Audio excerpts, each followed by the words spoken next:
नमस्कार दोस्तों, आप सबों का मेरे चैनल एसके इकोनॉमिक्स में हार्दिक अभिनंदन।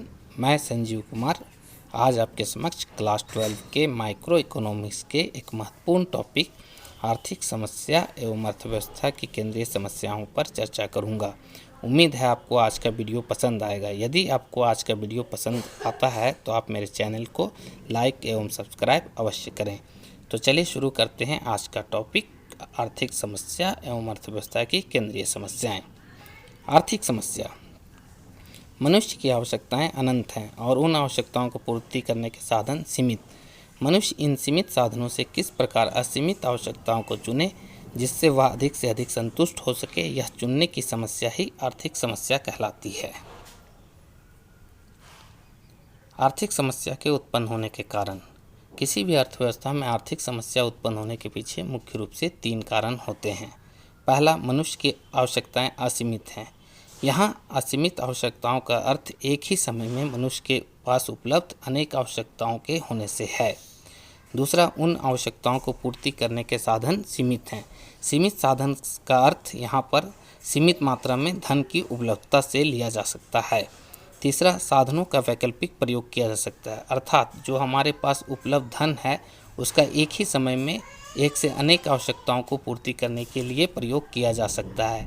यहाँ व्यक्ति अपने इस साधन का प्रयोग उन आवश्यकताओं को पूर्ति करने के लिए करना पसंद करता है जो उसके लिए सबसे तीव्रतर होती है। अर्थव्यवस्था की प्रमुख केंद्रीय समस्याएं। आर्थिक समस्याओं के कारण ही अर्थव्यवस्था की मुख्य रूप से 3 केंद्रीय समस्याएं हैं। पहला, क्या उत्पादन किया जाए और कितनी मात्रा में उत्पादन किया जाए। दूसरा, उत्पादन कैसे किया जाए और तीसरा, उत्पादन किसके लिए किया जाए। क्या उत्पादन किया जाए और कितनी मात्रा में उत्पादन किया जाए। अर्थव्यवस्था में सबसे पहले यह निर्णय करना पड़ता है कि किन वस्तुओं का उत्पादन किया जाए और कितनी मात्रा में।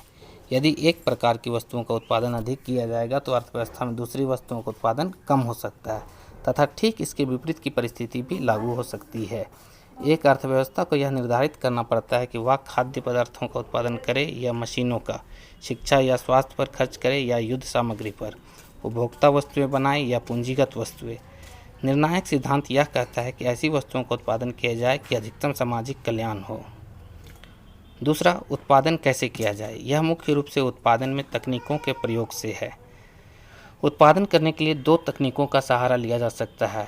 एक श्रम प्रधान तकनीक है तो दूसरी ओर पूंजी प्रधान तकनीक। यदि अर्थव्यवस्था में रोजगार के अवसरों को बढ़ाना है तो श्रम प्रधान तकनीक का ज़्यादा प्रयोग किया जाएगा, लेकिन यदि उत्पादन की मात्रा को तीव्र करना है तो पूंजी प्रधान तकनीक अपनाया जाएगा जिसमें अधिक मशीनों का प्रयोग किया जाता है। यहाँ उस तकनीक से उत्पादन होगा जो अर्थव्यवस्था को संतुलन में रखते हुए औसत उत्पादन लागत को कम कर सके। तीसरा, उत्पादन किसके लिए किया जाए। यह अर्थव्यवस्था की तीसरी प्रमुख केंद्रीय समस्या है। यह मुख्य रूप से राष्ट्रीय आय के वितरण से जुड़ा हुआ है। इसमें यह निर्णय करना पड़ता है कि उत्पादित वस्तुओं की कितनी मात्रा किसे प्राप्त होगी। यह आय के वितरण पर भी निर्भर करता है।